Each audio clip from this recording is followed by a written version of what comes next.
Hello, and welcome back to Harlequin's Book Coven, where I, your host, Prince Harlequin, reads a book, finishes it, and then tells you what I thought about it.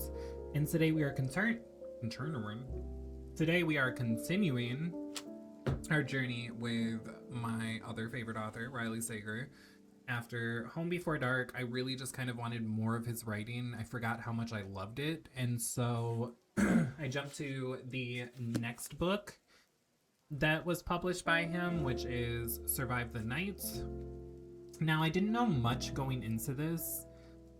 Essentially, what this book is about is Josh Baxter, the man behind the wheel, is a virtual stranger to Charlie. They met at a campus ride board, each looking to share the long drive home to Ohio. Both have good reasons for wanting to get away. For Charlie, it's guilt and grief over the shocking murder of her best friend, who becomes the third victim of the man known as the campus killer. For Josh, it's to help care for his sick father, or so he says. The longer she sits in the passenger seat, the more Charlie notices there's something suspicious about Josh. From the holes in his story about his father to how he doesn't want her to see inside the trunk. As they travel an empty, twisty highway in the dead of night, an increasingly anxious Charlie begins to think she's sharing a car with a campus killer.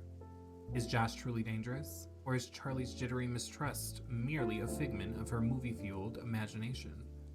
One thing is certain, Charlie has nowhere to run and no way to call for help. Trapped in a terrifying game of cat and mouse, played out on pitch-black roads and in neon-lit parking lots, Charlie knows the only way to win is to survive the night. So,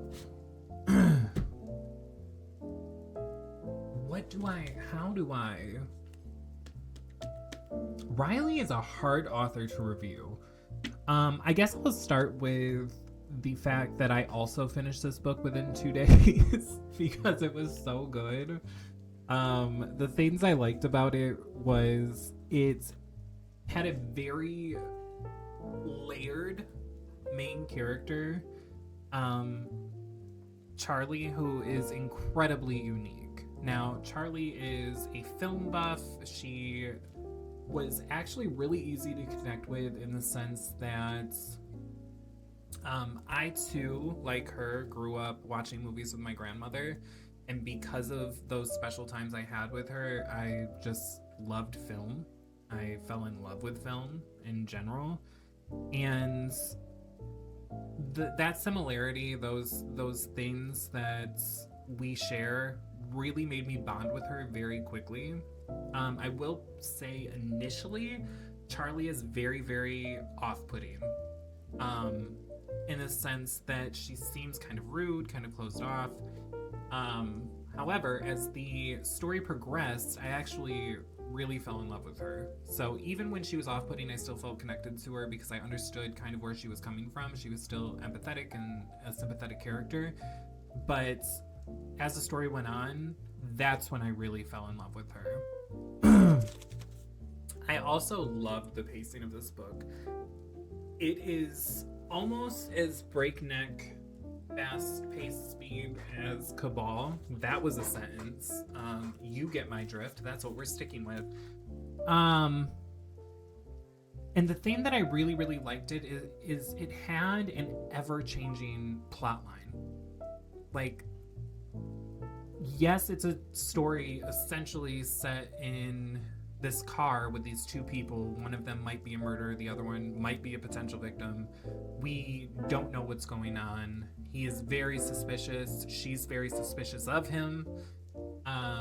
Little cat and mouse games that are played, scenarios that were put in that are incredibly so suspenseful. There were several times I caught myself holding my breath because I was just like, what the fuck are we gonna, what do we do here? What do we do? And I will say, I don't think that was necessarily an enjoyable feeling, but it's the feeling I should feel in this scenario. So I think he did a really good job writing that. One of the reveals just completely blindsided me, which is not uncommon for Riley. I almost expected at this point, but when it happened, it was just... was like, what? No. What's going on here? No. And so for that, definitely a major thing that like bumped up the wow factor for me and the enjoyability of this book. And then the backdrops of this book are everything you want from road trip horror. And I won't list them all, but as far as like when you're reading a story about somebody driving a long distance and it's a horror story or a mystery thriller, I assume we'll stop at a rest stop at some point. I assume we will stop to get food. I assume several different scenarios will happen, and Riley once again makes it so that hold on.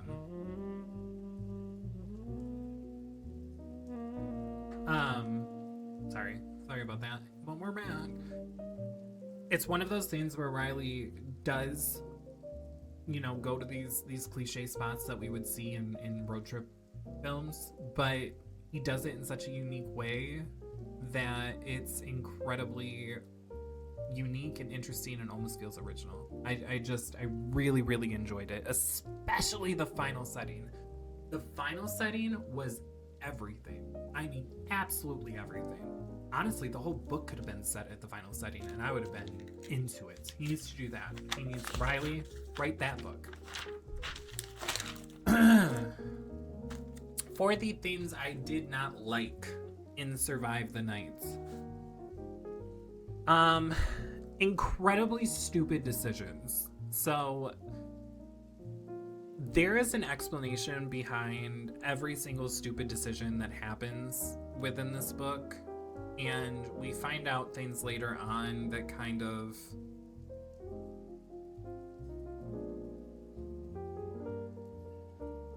not necessarily explain the stupid decisions, but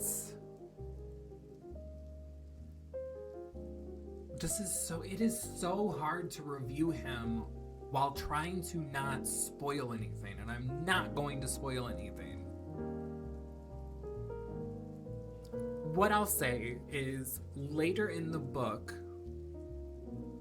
things happen that in hindsight make the stupid decisions not so frustrating. That being said, when the stupid decisions are first made, you spent so much time being in suspense, in like gripping the book very tightly and not breathing and hoping everything's going to be okay and wondering how things are going to play out or how we're going to get out of this or what's going to happen. And in the moment, the stupid decisions feel awful. It's genuinely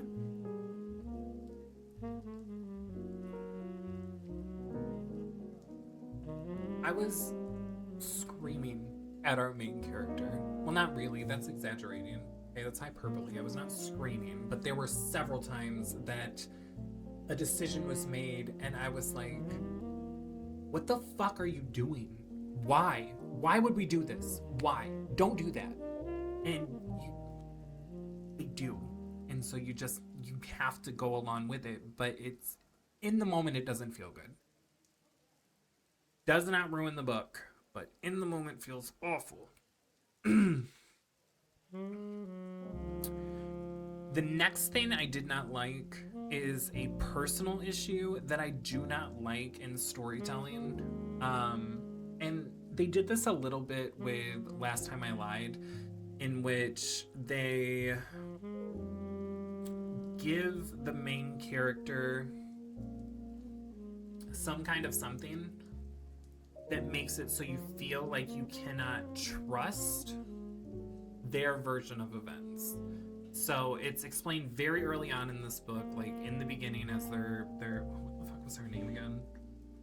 Charlie.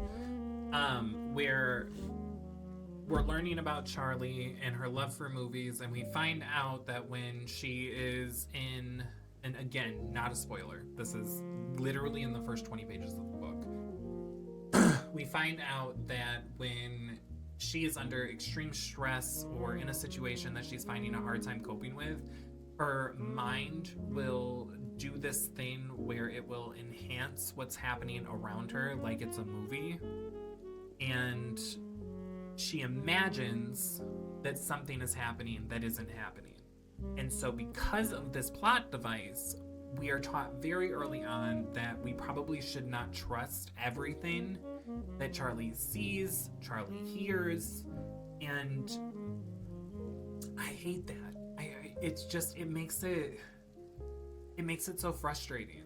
It really does, because I want to know what's going on, and because we're already in a suspenseful situation, you can never really tell whether or not what we're experiencing is real, is not real, did it happen, didn't it happen. It's just not my favorite plot device. It did not ruin the book for me, but it did make it a little bit frustrating for me as I was reading, because every time I got to something, I was just like, okay, well, did that just happen? Are we sure that happened? What's going on here? And then this was also not necessarily a detractor at all, but it was something that I feel like Riley could have done better. There was one reveal that I predicted, and I can't give any more information than that because I don't want to spoil anything, because once again, it's incredibly hard to review Riley's books because the fun of them is trying to figure out how it all plays out and what the reveals are going to be. And one of the reveals, I guessed, and it did not ruin the book. It did not make the ending any less satisfying, but it was interesting to me that it was so easy to guess. And so I took plus minus. It's not a detractor, but it's not obviously a pro. It doesn't add points. It doesn't really take them away. It was still revealed in a satisfying way. So I'm gonna give him a pass on this one, but I will not forget this, Riley. One time, I had your number. And I'm just actually going to use this to add points because I have tried to guess the endings of almost every book he's written, and I am always wrong. And this time, one of those things I did guess. And so, I win. Kind of. I also lose, kind of. That's why it's a plus minus.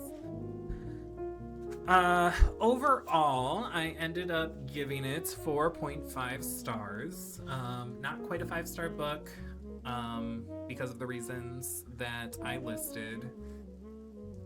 But still a really good read. Still a very gripping read. Riley he writes such addictive fiction.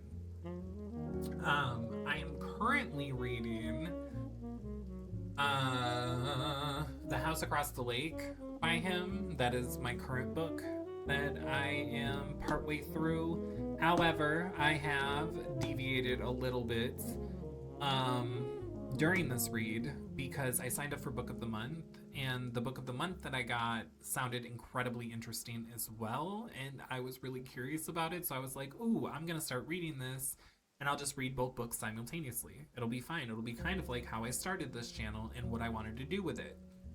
And what it's turned into is I have now made it almost halfway through the new book, and I have not returned to House Across the Lake. Not because I'm not interested. Not because I'm not interested at all. It, in fact, is the opposite. I'm incredibly interested in House Across the Lake.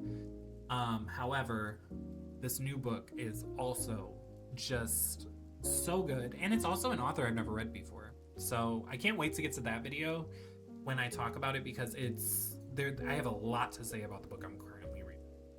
So I think that's it. I think that's it for this video. Tell me what you thought about Survive the Night. If you have read it, what you thought about my thoughts.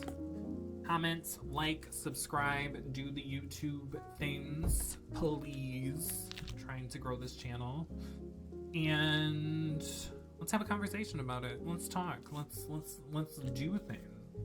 However, for now, until next time, I will see you in the next video. And I'm not sure what book that will be because I don't know which one I'll finish first.